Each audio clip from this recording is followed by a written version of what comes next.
روزہ کس پہ فرض ہے؟ امیروں پہ کہ غریبوں پہ؟ کہنے نے میں تو کام ہی میرا تو کام ہی محنت مزدوری والا، میں کیسے روزہ رکھوں؟ میں تو دیہڑی لگاتا ہوں تو روزہ کیسے رکھوں؟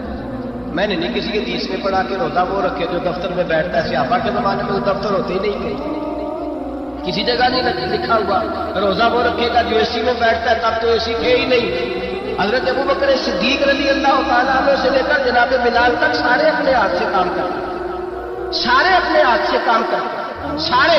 حضرت عمر فاروق رضی اللہ تعالیٰ عنہ خلیفہ وقت ہونے کے باوجود مال غنیمت کے اونٹ چڑھنے جاتے تھے تو چراگاہ میں چھوڑنے میں جاتے تھے، لینے بھی آتے تھے واپس۔ سارے لوگ اپنے ہاتھوں سے مشقت والے کام کرتے۔ حضرت بلال مزدوری کرتے، سلمان فارسی مزدوری کرتے، مقداد مزدوری کرتے، صحابہ مزدوریاں کرتے، روزے رکھتے۔ اور رمضان کے جانے کا وقت ہوتا تو در رسول پہ کھڑے ہو کے عرض کرتے محبوبہ دل نہیں بھرا، دل کرتا ہے کبھی رب سارا سال ہی روزے نہ کرے، سارا سال رمضان دے تو ہم سارا سال روزے رکھنے کو تیار ہیں۔ جذبہ تھا، طاقت تھی، ہمت تھی۔ آج نوجوان لڑکا ہے کہتا ہے مجھ سے بھوک برداشت نہیں ہوتی۔ میرے بھائی رب بیماری لا دینا، اللہ سے دعا مانگے اللہ شفائے عطا، اور دعا کرے اللہ آزمائش سے بچائے۔ آپ یقین کریں میں نے لوگوں کو دیکھا ہے حلق سے قطرہ نہیں اترتا، خوراک کی ناری لگی ہوئی، اعلیٰ غذائیں پکی ہوئی پڑی ہیں، عرش کا مالک کہتا ہے میں تیرے حلق سے گزرنے نہیں دوں گا، قانون بن گیا۔ میں نے دیکھا ہے ڈرپ پہ لوگ زندہ ہے، بوتل لگی ہوئی ہے گلوکوز کی، گزارا چلتا، اعلیٰ غذائیں پڑی ہیں، لاکھوں روپیہ تجوری میں پڑا ہے۔ مالک کہتا تو نہیں کھا سکتا تو وہ کھانے نہیں دیتا، نہیں کھانے دیتا۔ ایک شخص یورپ کے علاقے کا، میں کسی کالم نویس کا پڑھ رہا تھا، وہ کہتا میری کھربوں میں جائیداد ہے لیکن میرے معدے میں ایسی تکلیف ہے کہ میں آٹے کو چھان کر جو اوپر سے بھورا نکلتا ہے صرف وہ کھا سکتا ہوں، اس کے علاوہ میں کائنات کی کوئی نعمت کھا نہیں سکتا۔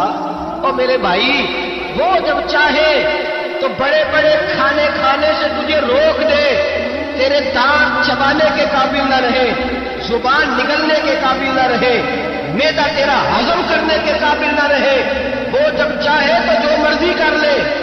وہ کہتا چل تو میری مرضی پہ چلتا، ایک مہینہ میرے کہنے پہ نہ کھا، ایک مہینہ میرے کہنے پہ نہ کھا تو یا اللہ تو کیا کرے گا؟ فرمایا صوم تصفو، میرے نبی پاک نے فرمایا تم روزے رکھو اللہ تمہیں صحت عطا فرما دے گا، اللہ تندرستیاں دے دے گا، شفائیں دے دے گا۔ تم روزے رکھو اللہ تمہیں، سبحان اللہ، اللہ تمہیں، اللہ طاقت دیتا ہے، ہمت دیتا ہے، اللہ ہمت دیتا ہے۔ میں نے دیکھا ہے، میں نے بزرگوں کو دیکھا ہے، ضعیف لوگوں کو دیکھا ہے، کمزور لوگوں کو دیکھا ہے، میں نے دیکھا ہے روزے رکھتے ہوئے، مزدوروں کو دیکھا ہے روزے رکھتے ہوئے۔ میں اپنے ابا جی کو کہتا ابا جی اتنی سخت گرمی اور مزدوری آپ کرتے اور مزدوری کے عالم میں روزہ رکھتے تو کہتے پتر روزہ کی آتا ہے، روزہ کدوں کو جانا ہے، روزہ اپنی جگہ تے مزدوری اپنی جگہ ہوتی ہے۔ اور کئی دفعہ مجھے فرمان لگے میں نے یار سمجھ کوئی نہیں لگتی، پتہ نہیں روزے اللہ طاقت کتوں دے چڑھ دے دی جاتی ہے، کام بھی زیادہ کری ہے روزہ بھی رکھ بھائی صوم تصفو، میرے مصطفیٰ نے فرمایا تو روزہ رکھ اللہ تجھے صحت عطا فرما دے۔ محبوب پاک صلی اللہ علیہ وسلم فرماتے جس نے جھوٹ نہیں چھوڑا، غیبت نہیں چھوڑی، برائی نہیں چھوڑی، اللہ کو اس کے بھوکے پیاسے رہنے کی کوئی ضرورت نہیں۔ وہ کاہے کا رکا ہے جب کوئی کام تو اس نے اللہ کی رضا والا کیا نہیں۔ روزہ رکھ کے دغا کر رہا ہے، روزہ رکھ کے جھوٹ بول رہا ہے، روزہ رکھ کے کم ماپ رہا ہے، تول رہا ہے، دھوکہ دے رہا ہے، رشوت دے رہا ہے، فراڈ کر رہا ہے، حرام کا مال اکٹھا کر کے کہتا ہے اس میں سے چلو 10 دیکھیں بھی پکا دیں گے۔ وہ بھائی جو کام اللہ نے تجھے کرنے کو حکم دیا تھا جب تو وہ بجا ہی نہیں رہا، مقصد روزہ ہی تو حاصل لعلکم تتقون۔ روزے کا مقصد یہ ہے کہ تو پرہیزگار ہو جائے۔ میرے نبی پاک علیہ السلام کی بارگاہ عالی مرتبت میں 2 عورتیں آئی، یہ چیزیں کھا لو، کہنے لگی محبوبہ آپ نے روزہ رکھا ہوا ہے، فرمایا نہیں تمہارا تو روزہ نہیں ہے، حضور رکھا ہوا ہے روزہ، سحری سے لے کر اب تک کچھ نہیں کھایا، شام تک بھی نہیں کھائیں گے۔ محبوب نے فرمایا ذرا کہہ تو کرو، الٹی تو کرو۔ کہہ کی تو ان کے حلق سے خون بھی نکلا اور گوشت کے لوتھڑے بھی نکلے، بوٹیاں بھی نکلی۔ نبی پاک نے فرمایا وہاں بیٹھ کے تم نے اپنے جاننے والوں کی غیبت نہیں کی، چغلی نہیں کھائی؟ خاموش ہو گئی، اس گردنیں جھک گئی۔ نبی پاک نے فرمایا تم نے قرآن نہیں پڑھا؟ کہ جو اپنے بھائی کی غیبت کرتا ہے وہ مردہ بھائی کا گوشت کھاتا ہے، تو گوشت کھا کے بھی تمہارا روزہ رہ گیا؟ کس طرح کا روزہ ہے کہ صاحب روزہ رکھ کے نہ رکھنے والوں کو تنقید کر رہے ہیں؟ تراویاں پڑھ کے نکلے ہیں تو کہتے ہیں میں اکیلا ہی نیک ہوں، باقی تو محلے میں تو پڑھتا ہی نہیں۔ یہ کیسا تیرا روزہ کہ تو روزہ رکھ کے تو اس کے مقصد کو نہیں سمجھا؟ لعلکم تتقون۔ روزہ دار تو وہ ہے کہ روزہ رکھا ہوا ہے، کھانے بھی سے رکا ہے، پینے سے بھی رکا ہے، عمل زوجیہ سے بھی رکا ہے، پھر وہ جھوٹ سے بھی رکے، غیبت سے بھی رکے، بدنگاہی سے بھی رکے، حرام خواری سے بھی رکے ساری چیزوں سے۔ یہ بتلائیے کہ روزے کی حالت میں اپنی بیوی کے پاس جانا منع ہے تو غیر محرم کو دیکھنا جائز ہے؟ ہمارے ٹی وی پہ میں نے پہلے بھی کہا تھا کہ ہم ٹھیکیدار اور ذمہ دار نہیں ہیں مذہب کے۔ یہاں ہمارے آنے سے پہلے بھی کوئی بیٹھا تھا، ہم مریں گے تو یہاں ہم سے بڑے بڑے نیک لوگ بیٹھے ہیں، کوئی بندہ ذمہ دار نہیں ہے۔ بڑے بڑے کچ کلا صاحب جبہ و دستار، بڑے بڑے صاحب بصیرت، آئمہ، فقہا، علماء، زعماء، نقباء، صوفیاء، اولیاء، غوث، قطب، ابدال، اوتاد، قطب الاقطاب، جانے کون کون آئے، علماء آئے، مفسرین آئے، محدثین آئے، گزر گئے۔ ہم تو خاک نشین ہو گئے، تھوڑا کام کرنے والے، تھوڑی صلاحیت رکھنے والے۔ لیکن بھائی اگر کرتے ہیں تو ایک کام کرتے ہیں، ساتھ دوسرا نہیں کرتے۔ یہ کسی طرح کا دین سکھانے لوگ نکلے کہ شوال سے لے کر شعبان تک گانا سنایا جائے گا، شعبان سے لے کر شوال تک ناچ گانا کیا جائے گا، شوال سے لے کر شعبان تک دھما چوپڑی ہوگی، رمضان آئے گا تو حدیثیں سنائی جائیں گی، رمضان آئے گا تو لوگوں کو قرآن پڑھ کے سنایا جائے گا۔ یہ مذہب باز نہیں ہے کہ کوئی مذہب سکھائیں گے، ایکٹر مذہب سکھائیں گے۔ یہ مذہب باز نہیں ہے کہ ایک گلاس کے اندر پہلے شراب پی لو، پھر اسی گلاس میں رمضان آئے تو شاید بانٹنا شروع کر دو۔ یہ باز نہیں، یہ میرے رسول اللہ کا مذہب ہے۔ اگر تمہیں شوق ہے دین سیکھنے سکھانے کا، یکم رمضان کو توبہ کرو اور کہو کہ ہم ٹی وی پہ بیٹھ کے حدیثیں سنائیں گے تو سارا سال سنائیں گے، اور جس زبان سے حدیث نکلے گی پھر اس سے کبھی گندا گانا نہیں نکلے گا، پھر کبھی ناچ گانا نہیں ہوگا۔ یہ کون سا مذہب ہے جو بیویاں سکھا رہی ہیں؟ یہ کون سا دین ہے جو عورتیں سکھا رہی ہیں؟ میرے رسول پاک صلی اللہ تعالی علیہ وآلہ وسلم کا وہ مذہب ہے کہ میرے اعلیٰ حضرت فاضل بریلوی رحمۃ اللہ علیہ نے فرمایا مرد کے لیے جائز نہیں کہ وہ عورت کی زبان سے میلاد بھی سنے، نعت بھی سنے۔ مرد کے لیے جائز نہیں، مرد کو مرد سکھائے، عورت سکھائے گی تو عورتوں کو سکھائے گی۔ بے شک آپ سویرے فتویٰ دیجیے کہ چھوٹی سی مسجد میں بیٹھ کے، چھوٹے سے کونے میں بیٹھ کے چھوٹا سا مولوی، اور وہاں تو اتنے بڑے مفتی ٹی وی پہ بیٹھے ہوئے، وہ غلط ہے تو صحیح ہے کیسے ہو گئے؟ سنو، میرے نبی پاک علیہ الصلوۃ والسلام کے مذہب کا حسن یہ ہے، اسلام کہتا ہے ایک نظر بی بی کو دیکھا کسی نے غلطی سے تو معافی ہو جائے گی، دوسری نظر شہوت سے دیکھا تو حرام ہے اس کے لیے، وہ پاکستان کا مولوی ہو یا سعودی عرب کا شاہ ہو، کسی کے لیے عورتوں کے بیچ پھرنا اٹھنا بیٹھنا جائز ہے۔ میرے نبی پاک صلی اللہ تعالی علیہ وسلم نے فرمایا میں عورتوں سے مصافحہ کرنے نہیں آیا، اور میرے نبی پاک صلی اللہ علیہ وسلم نے فرمایا، حضور فرماتے ہیں کہ کتا بالکل ناپاک نہیں ہوتا، کتے کا تھوک ناپاک ہوتا ہے، یا کتا گیلا ہو جائے تو ناپاک ہوتا ہے، لیکن خنزیر سارا ناپاک ہوتا ہے۔ کون ناپاک ہے؟ خنزیر۔ نبی پاک نے فرمایا خنزیر بھی ہو اور گند میں لتھڑا ہوا بھی ہو، پیشاب میں لتھڑا ہوا ہو، گوبر میں لتھڑا ہوا ہو، پخانے اور فضلے میں لتھڑا ہوا خنزیر ہو، اس کا جسم تیرے ساتھ ٹکرا جائے تو اتنا برا نہیں جتنا غیر محرم عورت کا وجود تیرے ساتھ ٹکرا جائے تو برا ہے۔ اس حد تک میرے نبی پاک صلی اللہ علیہ وسلم اور گنبد کے معاملے میں فتویٰ دینے والے، یا رسول اللہ کہنے پر کفر کا فتویٰ دینے والے اور بڑی بڑی باتیں کرنے والے خاموش کیوں ہو گئے؟ یا ایھا الذین آمنوا لا تتخذوا اليہود والنصارى اولیاء، اللہ فرماتا ہے یہودیوں اور عیسائیوں کو دوست نہ بناؤ، یہ تمہارے دوست ہو سکتے، یہ تمہارے سجن ہو سکتے۔ جب عرش کا مالک کہہ رہا ہے سجن نہیں ہو سکتے تو دوستی کی بات کیسے بنا رہا ہے؟ یا رسول اللہ ہمارے سجن کون ہو سکتے ہیں؟ فرمایا تمہارا دوست وہ ہو سکتا ہے جو محمد عربی کا غلامی کرنے والا ہو، جو رسول اللہ کی نوکری کرنا وہ دوست ہوگا، دوسرا دوست ہو سکتا؟ کوئی ایکٹر مذہب نہیں سکھائے گا، کوئی گویا مذہب نہیں سکھائے گا۔ حضرت جناب سیدنا جنید بغدادی، بغداد کے پیر سے کسی نے پوچھا تھا آج سے 1100-1200 سال پہلے، وہ تو زمانہ ویسے نہیں کیا پرہیزگاری کا تھا، کہا بابا جی مرد اور عورت نیک ہو، بغیر پردے کے، بغیر حجاب کے، بغیر دیوار کے بیٹھ کر ایک دوسرے کو دین سکھا سکتے ہیں؟ حضرت صاحب بتائیے، مرد اور عورت نیک ہو تو بغیر پردے اور حجاب کے ایک دوسرے کو دین سکھا سکتے ہیں؟ حضرت جنید بغدادی فرمانے لگے سکھانے والا حسن بصری ہو اور سیکھنے والی رابعہ بصری ہو تو پھر بھی بغیر پردے کے بیٹھنے کی اجازت ہے۔ تو مفتی صاحب کو اجازت کس نے دی؟ مولانا صاحب کو اجازت کس نے دی؟ بڑا وہ نہیں ہوتا جو ٹی وی پہ زیادہ آتا ہے، بڑا وہ ہوتا ہے جو رسول اللہ کے دین پہ عمل زیادہ کرتا ہے۔ حضرت عبداللہ ابن مسعود رضی اللہ تعالیٰ عنہ فرماتے زیادہ باتیں کرنے والا عالم نہیں ہوتا۔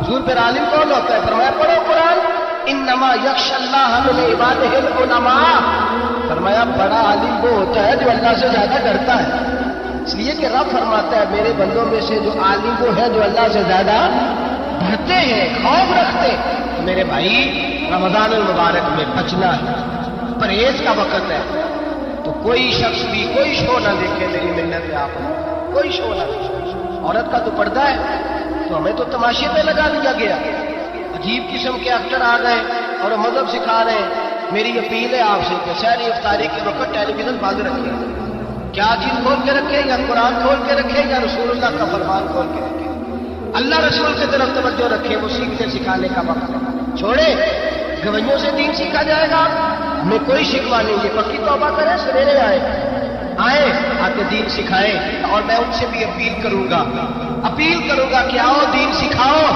حضرت فضیل بن عیاض فرماتے میں ڈاکو تھا، کبھی کبھی چھپ چھپا کے جمعہ پڑھا کرتا تھا، پھر میں نے توبہ کی تو سچی توبہ کی، پھر میں نے توبہ کی تو رب کو راضی کرنے والی توبہ کی، پھر میں نے توبہ کی تو چھوڑی ہر شے، غریبوں کا لوٹا ہوا مال واپس کیا، جس کے پیسے نہ دے سکا اس کے گھر میں جا کے اس کی بھینسوں کو چارہ ڈالا، اس کے اونٹوں کی خدمت کی، میں نے قرضے چکائے۔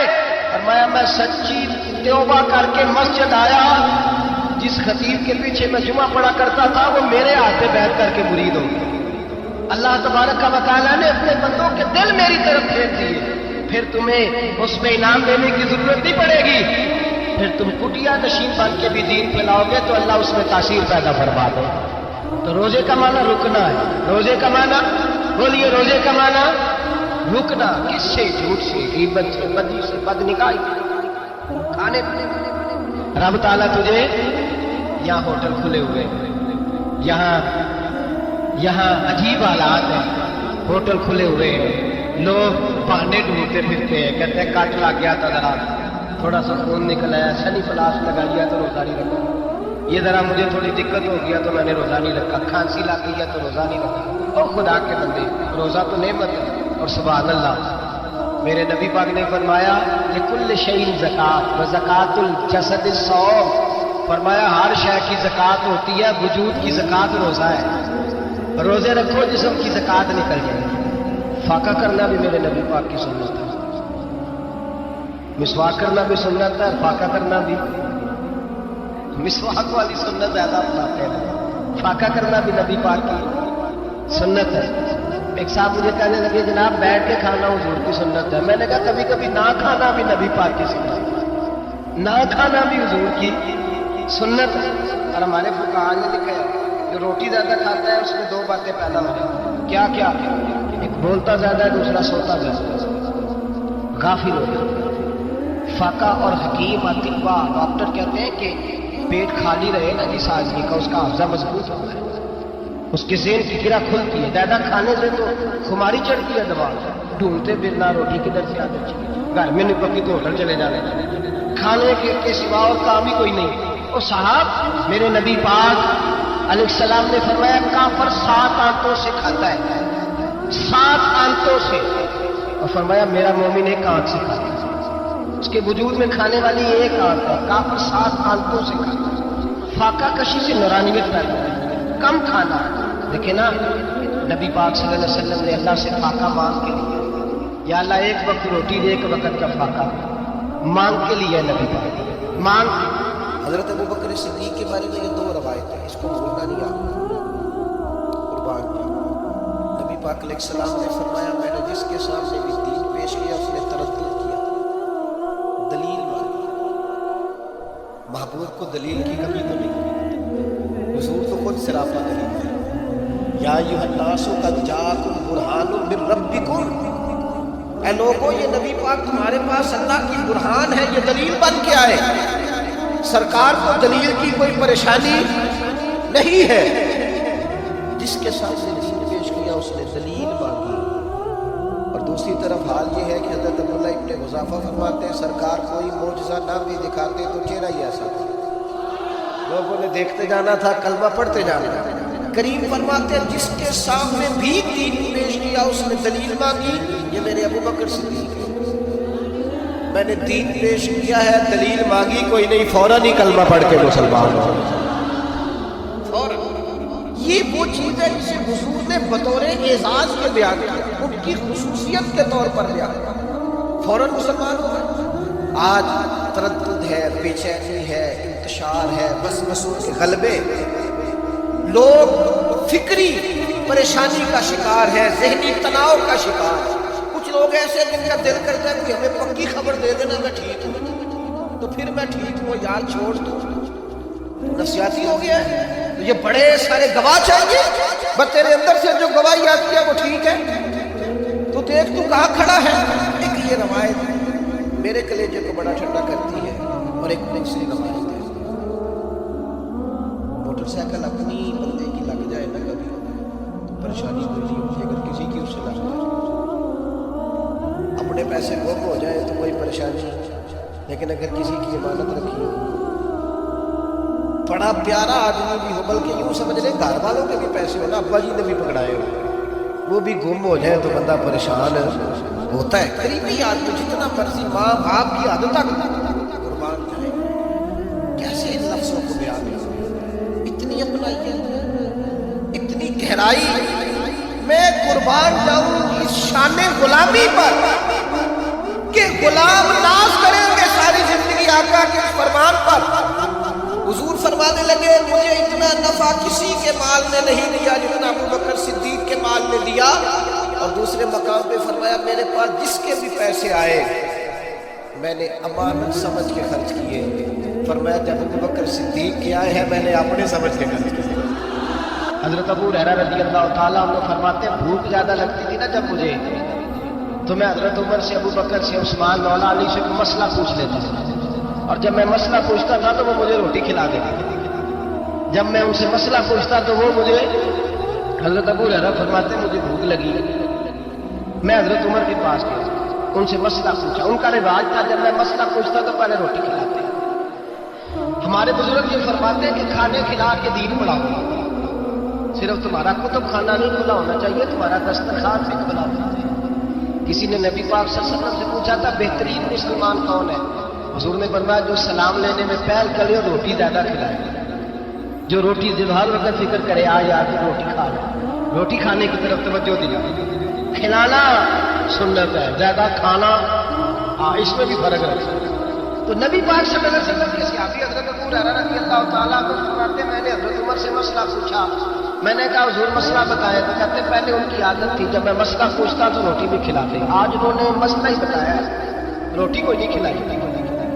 تو مجھے کہنے لگے ابو ہریرہ تو سوچتا ہوگا روٹی نہیں اس نے پوچھی، تو نے کب سے کھانا نہیں کھایا؟ میں نے کہا صبح سے۔ جناب عمر کہنے لگے میں نے کل صبح سے نہیں کھایا۔ چل ابو بکر صدیق کے گھر مسئلہ پوچھا، کہتے جناب صدیق اکبر کے دروازے پہ گئے، جا کر کے ان سے مسئلہ پوچھا۔ ان کی بھی عادت تھی جب کوئی مسئلہ پوچھنے جاتے تو دسترخوان بچھا لیتے، کہتے آؤ روٹی بھی کھاتا ہوں مسئلے بھی بتاتا ہوں۔ کہتے گئے تو انہوں نے بھی مسئلہ بتایا، روٹی کوئی نہ پوچھی۔ تو کہنے لگے عمر ابو ہریرہ تم لوگوں نے کل پرسوں سے نہیں نہ کھایا ہوگا، اور ابو بکر کو 4 دن گزر گئے، تھوڑا سا دودھ ملا ہے یا کھجور ملی ہے، روٹی کوئی نہیں ملی۔ آپ ذرا تھوڑا سا اپنے ارد گرد ماحول کا جائزہ لیجیے گا، آپ کو محسوس ہوگا کچھ لوگ بہت تیز ہیں، بہت پھرتیلے ہیں، سوسائٹی کے اندر جتنے چلن ہیں ان سب سے وہ آگاہ ہے، زمانے کی پیچ و تاب کو پورے طور پر جانتے ہیں۔ کس وقت کون سا مال خریدنا ہے، کون سا بیچنا ہے، ہر چیز سے انہیں پوری شناسائی، کس محفل میں جا کے کون سا رنگ اختیار کرنا ہے انہیں سب پتا ہوتا ہے۔ یہاں اگر میں چلوں گا، میں چڑھائی کر دوں گا تو سامنے والا لچک دکھا دے گا، انہیں خبر ہوتی ہے۔ لیکن ایسے لوگ زندگی کی دوڑ میں اکثر آپ کو پیچھے رہتے ہوئے دکھائیں گے، بہت تیز ہے، بہت اسمارٹ، سب جانتا ہے، دین کا بھی پتہ ہے، دنیا کا بھی پتہ ہے، سیاست کا بھی پتہ ہے، مختلف تہذیبوں سے بھی آگاہ ہے، لیکن پیچھے رہ گئے۔ کچھ لوگ آپ کو ایسے ملیں گے بظاہر بھولے بھالے، سیدھے سادھے، پر مٹی میں ہاتھ رکھتے ہیں اللہ سونا بنا دیتا ہے۔ وہ جو لوگوں کے پاس بہت ساری دنیاوی معاملات ہیں وہ بظاہر ان کے پاس موجود نہیں، ان کو بہت سارے لوگ کہتے ہیں یار یہ کبھی مجھے یہ والا ہنر آتا ہوتا، یا جس طرح اس شخص کے پاس سرمایہ ہے میرے پاس ہوتا تو میں 10 کے 20 اور 20 کے 40 منٹوں میں کر کے دکھاتا۔ یاد رکھنا کئی دفعہ انسان پر ایسا وقت آتا ہے کہ اس کے لیے ایک رکاوٹ بھی رستے میں باقی نہیں رہتی، وہ جدھر جدھر جاتا ہے دروازے کھلتے جاتے ہیں، جن رستوں پر وہ سفر کرتا ہے وہ رستے اس کے لیے آسان ہوتے جاتے ہیں۔ بڑی لمبی چوڑی دشوار گزار گھاٹیاں ہوتی ہیں، لیکن یہ قدم رکھتا ہے تو رستے سمٹتے چلے جاتے ہیں۔ خود اسے احساس ہوتا ہے کہ یار میں پلٹ کر دیکھتا ہوں تو میں تو وہ کر ہی نہیں سکتا تھا جو مجھ سے ہو گیا، میرے لیے ممکن کہ میں نے کر لیا کہ مجھ سے ہو گیا، دروازے کھل جاتے ہیں۔ اللہ کا قرآن کہتا ہے کچھ لوگ ایسے ہیں جن کے لیے اللہ زمین و آسمان کی برکتوں کے دروازے کھول دیتا ہے، زمین بھی دروازے کھولتی ہے اور آسمان بھی، تو شرطیں کتنی ہیں؟ تو ہر آدمی چاہتا ہے میرے لیے زمین و آسمان کے دروازے کھل جائے، شرطیں کتنی؟ صرف 2۔ کیا عمل کرنا ہے؟ صرف 2 کام، صرف 2 شرائط۔ یہ قرآن مجید ہے، سورہ اعراف ہے، فرمایا اگر یہ بستیوں والے ایمان لے آتے اور تقوی اختیار کرتے، ایمان لاتے اور متقی ہو جاتے، اللہ سے ڈر کے وقت گزارتے، تو کیا مالک تو صرف انہیں آخرت میں ہی اجر دے گا؟ صرف صبح قیامت ہی ایمان اور تقوی پر جزا مرتب ہوگی؟ تو فرمایا اگر بستیوں والے ایمان لاتے اور تقوی اختیار کرتے لفتحنا علیہم برکات من السماء والارض، ہم ان پر زمین و آسمان کی برکتوں کے دروازے کھول دیتے۔ اگر یہ ایمان لے آتے لفتحنا علیہم برکات من السماء والارض، دروازے کھول دیتے زمین و آسمان کے، ہم ان پر دروازے کھول دیتے۔ شرط صرف 2، ایمان لائے اور تقوی اختیار کرے۔ جو بھی کام کرے اللہ سے ڈر کے کرے، مومن اور متقی بن کے کرے، لین کرے دین کرے، خریداری کرے فروخت کرے، حقوق العباد کا معاملہ، حقوق اللہ کا معاملہ،